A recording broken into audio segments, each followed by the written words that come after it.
think we need to introduce the main person of our panel here. Is there anyone in the audience who doesn't know who Chuck Norris is? Chuck Norris. You were my film idol growing up.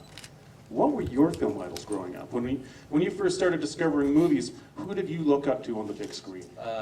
My heroes was John Wayne and Jimmy Stewart. These were they were my heroes. Growing up basically without a father image, John Wayne became kind of a surrogate father to me growing up.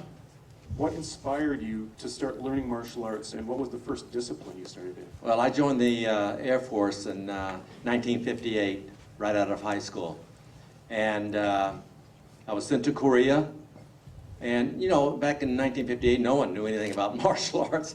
And judo, we'd heard of judos, but when I got to Osan Air Base, I thought, maybe I'm going to start training and take judo up. So I started studying judo, and in my second week into training, I broke my shoulder. So now here I've got my arm in a sling and can't train, and so I took a walk out into the village of Osan, Korea. And as I'm walking through the village, I look up onto a knoll, and I see these heads popping up.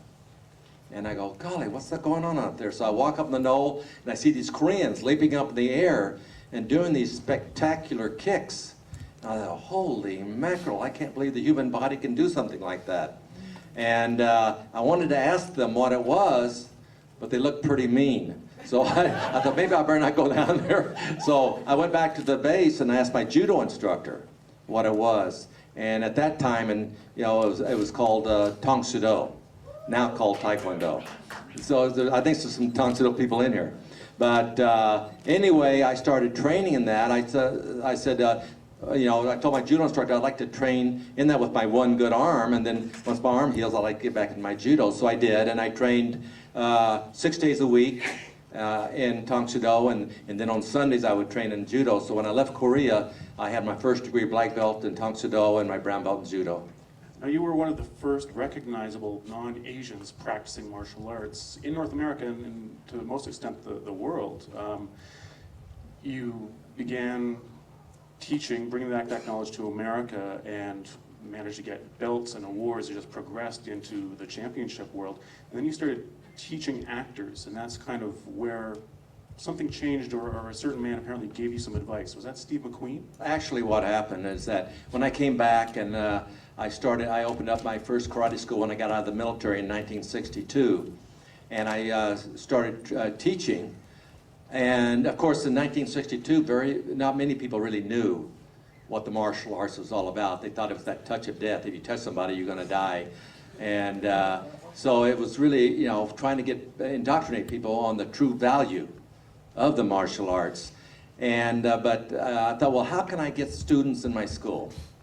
So I decided maybe I'll become a karate fighter, and if I could win a local tournament, maybe I could get a write-up in the local papers and help get students in my school. So my whole motivation for becoming a fighter was to get students in my school. And so it took several outings. Finally, I did fight for the LA Open, and I won it. And then, it's funny about goals. You think, well, that was my ultimate goal, win the Los Angeles Open Championships.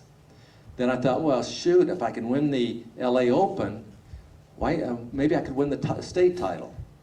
So in 1965, I go to San Francisco and I win the state title. And I thought, well, shoot, if I can win the state title, maybe I could win the national title.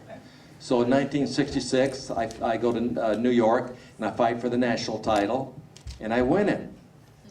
I go, well, shoot. If I can win the national title, maybe I can win the biggest championship, the internationals, which people come from all over the world to participate in. Maybe I could win the internationals. So in 1966, I fight for the international championships, and I win the middleweight division. And so I fight for the grand championship, and I lose. I lose it. So anyway, but it made me more determined. I said, well, next year I'm gonna win it. So in 1967, I went back, I fought, and I won the international grand championship. So now I was gonna retire and concentrate on my schools. By that time I had 4 schools and just concentrate on teaching. And the promoter of the international says, Chuck, if you can win this 2 years in a row, we have this big silver bowl, we'll put your name in that bowl. I go, oh man, I gotta get my name in that bowl. So in 1968 I went back and I fought again and I won it again. And then I was gonna retire again. And then I get a call from a promoter in New York, says, would you like to fight Louis Delgado, who has beaten you in championships, for the world championship? And so I thought, well, I'd like to beat Lou. I'd like to go back and beat him.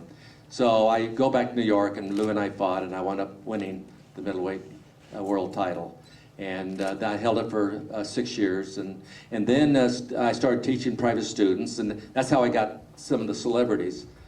Steve McQueen, Bob Barker, yeah, Priscilla Presley, the Osmond family, and all them. But anyway, I wound up losing my schools on a business venture. And I sold my schools to a company to go nationwide, and it didn't work out. We wound up going bankrupt. And so now I said, well, what am I going to do now? And I was teaching private, I was teaching Steve McQueen. He said, well, what are you going to do? Are you going to start over again? I said, I don't know, Steve, I'm not really sure. He says, well, have you ever thought about acting? And I burst out laughing. I said, Steve, I've never done a high school play, much less anything else. But anyway, he encouraged me, and I won't go through the long dissertation of what it took for me to make it, because it was 6 years of incredible work to get there. But anyway, through the grace of God, I was able to make it a success in the film world, and here I am now. I have one more question for you, and then we'll kind of break it up to the ranks here, your team. You were asked to go and work on a Hong Kong film, which was Way of the Dragon, and you fought against Bruce Lee. How did you first know about Bruce Lee? Obviously, probably through the world of tournaments and championships, but can you talk a little bit about Bruce Lee and about your journey to make your first film, which was actually a Hong Kong film? Well, actually, I met Bruce when I fought for the world title in New York City in 1968 at Madison Square Garden. Bruce was doing that series, The Green Hornet, and so he was there as a celebrity guest. And after I won the championship, the promoter introduced me to Bruce. And so Bruce and I were staying at the same hotel in New York. And so we started walking back to the hotel together, and all of a sudden we start talking about our philosophies and techniques in the martial arts. And I'll never forget this. We're going up the elevator, and I was on the 7th floor, and Bruce was on the 9th floor. And as we started, so we're in the elevator, we're really getting animated about, and as we hit the 7th floor, we both step out into the hallway there. This is about midnight, about 12 o'clock at night. And also we start working out in the hallway there. Next time we look, it's 4 o'clock in the morning. And he said, man, I got a 7 o'clock flight, I gotta get ready. So he said, he lived in LA, he says, let's work out when we get back. And so we did. We trained together for like 2 years. And then he left for Hong Kong to pursue his movie career.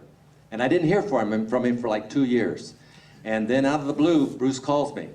And he says, I've done 2 movies in Hong Kong, and they're really successful. He says, I want to do a movie now with a fight scene that everyone will remember, and I want to do it in the Colosseum in Rome. And I want you to be my opponent. So kiddingly, I say to Bruce, I said, well, who wins, Bruce? He says, I win, I'm the star of this movie. This is 1972, so I still hold the world title. So I said, oh, I see, you want to beat up the world champion, don't you? He says, no, I want to kill the world champion. Which, if you've seen Return of the Dragon, it was called Way of the Dragon over there, but in the States it's called Return of the Dragon. But anyway, he did. But Bruce, he didn't make me out to be a bad guy. It was like 2 gladiators fighting to the death in the arena. And then after he killed me, he puts my gi across my chest and my belt very ceremoniously. So I didn't get construed as the bad guy from that film, and I was really glad about that.